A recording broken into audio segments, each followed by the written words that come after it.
Normand. Merci Madame la Présidente, Madame la rapporteure, chers collègues. Notre groupe partage la volonté de soutenir le développement des classes découvertes. Les bénéfices de ces voyages sont nombreux et débordent largement le cadre scolaire. C'est un moment de cohésion, d'émancipation qui crée des souvenirs pour la vie.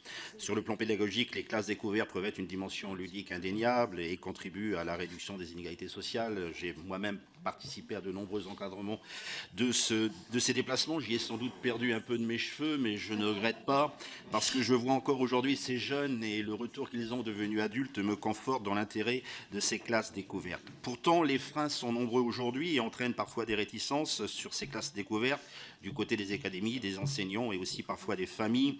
Le premier frein est naturellement financier. Le coût des classes de découverte a fortement augmenté ces dernières années en raison des coûts des transports et des séjours. Et c'est aussi au détriment des élèves qui vivent dans les zones rurales, éloignées, dans les quartiers prioritaires. Là où les collectivités n'ont toujours pas forcément les moyens d'apporter un soutien complémentaire et là où l'action des parents bénévoles ne peut pas tout. Afin de garantir un reste à charge quasi nul pour ces familles, nous partageons la volonté de créer donc ce fonds de soutien, même si son montant est faible. Nous proposerons toutefois de l'étendre aux collèges et lycées pour prendre en compte les surcoûts dans les territoires et prendre aussi en compte les surcoûts dans les territoires ultramarins.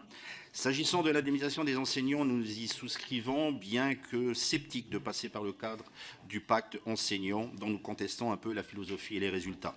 Enfin, au-delà de l'aspect financier, l'autre frein majeur concerne la charge administrative, beaucoup en ont parlé, qui peut être une vraie source de découragement pour les professeurs, même si, et vous l'avez signalé Madame la rapporteure, la circulaire du 13 juin 2023 a amorcé une évolution. Les premières mesures de facilitation du gouvernement sont donc les bienvenues.